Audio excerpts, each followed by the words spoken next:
Hi everybody, I'm Momzilla Club. It's me, Sally. How are you doing today? Oh, I'm fired up, right? I'm excited because I'm here again at the Y. Now, some of you might be thinking, whoop-de-doo. Well, when I was getting ready to launch the Momzilla Club, I had to get really real with myself about what we were going to talk about. And just like anything, right? Knowledge is power only if you put it into action. If you actually make the changes to take what you've learned and do it. So there are changes that are so much easier, right? Like when I started on this journey and learning about what was in the grocery store brands and, all the types of chemicals being used and the types of things that they do to the body, it was easy for me to go chemical free and like switch brands. I didn't need my Tide that bad or whatever I was using at the time. I just wanted to get some chemicals out of the house because I was reading that there were a lot of neurotoxins. My wife has epilepsy. She doesn't need anything that's messing with her brain. And as I started learning more about my body, like skin, for instance, we look at that like outer covering as like no big deal. At least I did. It's our largest organ. Everything that comes in contact with it absorbs whatever's there. Whether it's the flame retardant chemical on the mattress that you're sleeping on, that, flame retardant chemicals have been known to have known cancer causing agents in them. And I get it, right? Nobody wants their kids or us to burn in a fire. But if you don't understand that everything your skin touches, it absorbs. From the clothing that you wear to how that's manufactured and processed, to the seats that you sit on, to the toilet paper that you use. And so for me, there are some changes that were simple. So I did those because I don't know if you find yourself here, but I like easy. Yeah, there's no easy way, just so you know. But so some of the changes that I talk about were simple for us. It was easy to start shopping with manufacturers that gave a crap. That were not putting that stuff in there, and not because someone had sued them and told them not to. Literally legitimate companies out there that want to make a difference in the world. That was a no-brainer.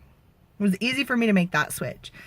When it came to food, it's a whole nother story.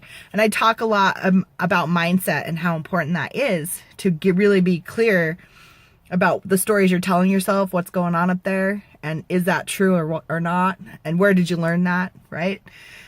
And the reason I say that is everything we know, I've realized we modeled what our parents showed it. So that's how children learn, right? Is by watching what other people around them do.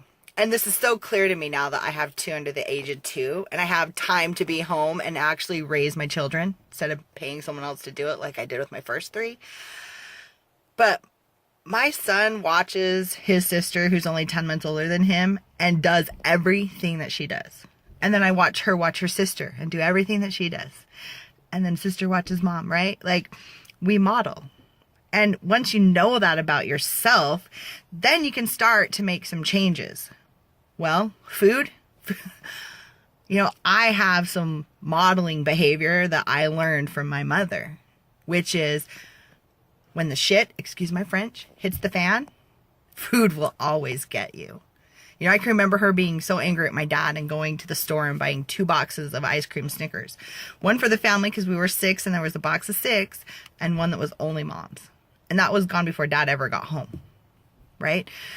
I learned that food from modeling my grandparents and my family was there for comfort. If you're having a bad day, man, you can control what goes in your mouth. Well, I've just owned that about myself recently, right? This isn't something I've known my whole life, like that I had an issue with food. This last year, though, it's really been in my face because I've had to deal with some really tough past trauma and heal it for myself. And food, man, had been there, my comfort. Now, when I talk about, going organic, yes, for my family, we go organic on the dirty dozen. We eat grass-fed when we can, right? We do our best to incorporate good, healthy changes, eating real organic food, but not always. I have had a real struggle in loving myself and my body, in thinking that, the body isn't important, the body isn't valuable. And what's funny is when I went to examine that story that I had as to why I felt like that, it literally stems from my childhood and seeing the first time I was taken to a funeral or wake or whatever. I don't know how old I was. The only thing I remember is looking at the person in the casket and thinking, that's not them. That's a wax figure. And I made the decision right then and there that who we are was what had ever left that body there. Couple that with not feeling good about yourself, being shown the way to deal with your feelings is to eat them. You know, I've struggled with my weight. And the biggest obstacle I've had in going 100% organic or living a healthy lifestyle are these mind blocks. So the reason I'm so excited to be here at the Y is because it means I've made a change. I've decided to add exercise, right?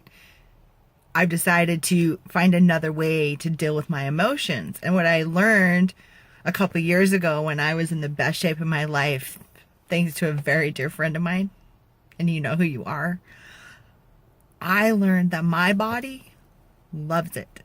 Loves to move it, loves to shake it, loves to dance it, loves to groove it, loves to just walk. And more than that, my mindset loves it. That time away to really get clear, listen to some personal development, like time for me. Everything about my body loves this. So the biggest thing that I've embraced this year is to love Sally, love her body, love her life. And that's what the Momzilla Club's about, is sharing with you the changes I'm making. Am I perfect? No. Do I eat GMOs? Yep, that happens. But I am in the conversation. I have made changes that I know are making an impact because my wife has only had 5 seizures this year. 5. We were having 20 to 70 a month. The small changes that we've incorporated are working. Now it's time to take care of Sally because, you know, we spent the last 8 years taking care of everyone else. So if you find yourself resonating with this video, please share with me, what are you doing to take care of yourself? How are you loving yourself more? Share with me your Momzilla moments.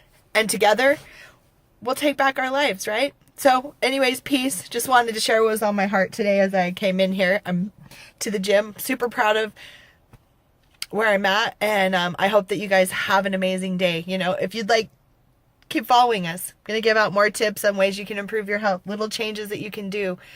Doesn't have to be big. You don't have to rearrange your whole cupboard and go crazy and become a chemical Nazi, but you can make some small little changes that'll add up. So you guys have a blessed day.